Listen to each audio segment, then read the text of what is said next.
కేంద్ర మంత్రివర్గంలో సహాయ మంత్రి ఇక అవకాశం కల్పించారనేది ప్రధానంగా వారు చెప్తూ ఉన్నారు. దానిలో భాగంగానే ఇక్కడ నిన్న ప్రమాణ స్వీకారం చేశారు. ప్రతి ఒక్కరు కూడా ఇక్కడ బండి సంజయ్ను కలిసి అభినందించేందుకు ఒక్కొక్కరుగా వస్తూ ఉన్నారు. మనం ప్రజెంట్ బండి సంజయ్తో ఉన్నాం. వారిని అడిగి మరింత సమాచారం తెలుసుకుందాం. సార్, సంజయ్ గారు మీరు కంగ్రాట్స్. ముందుగా తెలంగాణలో బీజేపీని బలోపేతం చేయడంలో మీరు కీలక పాత్ర వహించారు. ఈ నేపథ్యంలోనే మీకు కేంద్ర మంత్రివర్గంలో సహాయ మంత్రి కేటాయించారని ప్రధానంగా ప్రచారం జరుగుతోంది. దీనిపై మీరేమంటారు? మీకు అవకాశం లభించడం పైన చాలా సంతోషం అనిపిస్తున్నది. నరేంద్ర మోడీ గారి నేతృత్వంలో పనిచేయడము, వారి ఆశీర్వాదంతో ఇవాళ కేంద్ర మంత్రిగా ఇవాళ బాధ్యత స్వీకరించడం సంతోషం అనిపిస్తున్నది. ముఖ్యంగా నరేంద్ర మోడీ గారికి ఈ మంచి అవకాశం కల్పించినటువంటి నరేంద్ర మోడీ గారికి, మా జాతీయ నాయకత్వానికి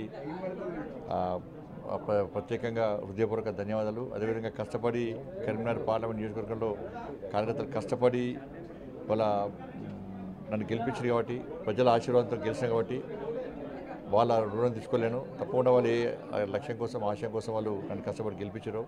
తప్పకుండా కరీంనగర్ అభివృద్ధికి, తెలంగాణ రాష్ట్ర అభివృద్ధికి ఒక ప్లాన్ ప్రకారం ముందువే ప్రయత్నం చేస్తాం. అభివృద్ధి విషయంలో కలిసి ముందువే ప్రయత్నం చేస్తాం.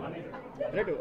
బీజేపీని బలోపేతం చేయడానికి మీరు ప్రజా సంగ్రామ యాత్ర ద్వారా బీజేపీలో అంటే మీరు అధ్యక్ష బాధ్యతలు చేపట్టిన తర్వాత, చేపట్టక ముందు అంటే బిఫోర్ బండి సంజయ్, ఆఫ్టర్ బండి సంజయ్ అనే విధంగా కూడా తెలంగాణలో బీజేపీ ఆ విధంగా బలోపేతమైంది. కానీ కొన్ని అనివార్య కారణాల అధ్యక్ష మార్పు జరిగింది. అధ్యక్ష మార్పు జరిగినప్పటికీ కూడా 8 మంది లోక్సభ ఎంపీ స్థానాలు విజయం సాధించారు. మళ్ళీ ఇప్పుడు కేంద్ర కేబినెట్లో 2 అవకాశాలు మీకు కేంద్ర కేబినెట్ హోదా, ఆయనకి సహాయ మంత్రిత్వ శాఖ. మీకు ఈ 2 శాఖల ద్వారా తెలంగాణను ఏ విధంగా అభివృద్ధి చేయబోతున్నారు? తప్పకుండా నిర్ణయం అయినాం కాబట్టి ఒక ప్లాన్ ప్రకారం, ఒక ప్రణాళికాబద్ధంగా ముందుగా ప్రయత్నం చేస్తాం.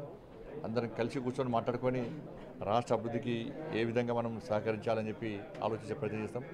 అందుకే అందరూ ఈ ఎన్నికల్లో అయిపోయిన విమర్శలకు, ప్రతి విమర్శలకు తావివ్వకుండా, ఊరికి తిట్టుకునే ప్రయత్నం చేయకుండా అందరం కలిసి కూడా ఎన్నికలు అయిపోయినాయి కాబట్టి, ఫలితాలు వచ్చినాయి కాబట్టి, ప్రజలు ఇచ్చిన తీర్పు అయిపోయింది కాబట్టి దాన్ని దృష్టిలో ఉంచుకొని అందరం కలిసిమెలిసి ఒక మంచి వాతావరణంలో తెలంగాణ రాష్ట్ర అభివృద్ధికి అందరం కలిసి ముందుకు రావాల్సిన అవసరం ఉంది.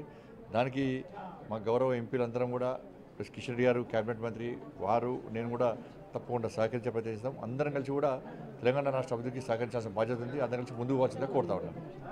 మొత్తంగా చూసుకుంటే తెలంగాణ అభివృద్ధి కోసం అందరం కలిసి పనిచేస్తాం. అందరూ కూడా అంటే రాజకీయాలు వేరు, ఇప్పుడు రాష్ట్ర అభివృద్ధి వేరు కాబట్టి అందరం కలిసిమెలిసి పనిచేసి అంటే ఓడిపోయిన వారు కానీ, ప్రతిపక్ష పార్టీకి సంబంధించిన ఎంపీలు కానీ, ప్రజెంట్ ఉన్న ఎంపీలు కానీ, అందరూ సొంత పార్టీకి సంబంధించిన ఎంపీలు కానీ అందరూ కూడా కలిసి పనిచేయడం ద్వారా రాష్ట్రాన్ని అభివృద్ధి చేసుకోవచ్చు అనేది ప్రధానంగా బండి సంజయ్ చెప్తున్నారు. మొత్తంగా చూసుకుంటే ఈ తెలంగాణలో బండి సంజయ్కు అలాగే కిషన్ రెడ్డికి అవకాశం కల్పించడం, తెలుగు రాష్ట్రాల్లో 5 స్థానాలు మంత్రివర్గంలో అవకాశం కల్పించడం పట్ల ఇటు 2 రాష్ట్రాల తెలుగు ప్రజలు కూడా ఆనందం వ్యక్తం చేస్తున్నారు. ఇక దేశవ్యాప్తంగా కూడా ఎన్డీఏ ఉన్న 22 రాష్ట్రాల్లో ప్రతి ఒక్కరికి అవకాశం కల్పించారు. అంటే ఈ క్వశ్చన్ ప్రకారం 5 స్థానాలు పైబడిన ఉన్న వారికి 2 ఒక కేబినెట్ హోదా, ఒక సహాయ మంత్రిత్వ శాఖ ఇచ్చేందుకు నిర్ణయం తీసుకున్నారు. దానిలో భాగంగానే ఇటు టీడీపీకి 2,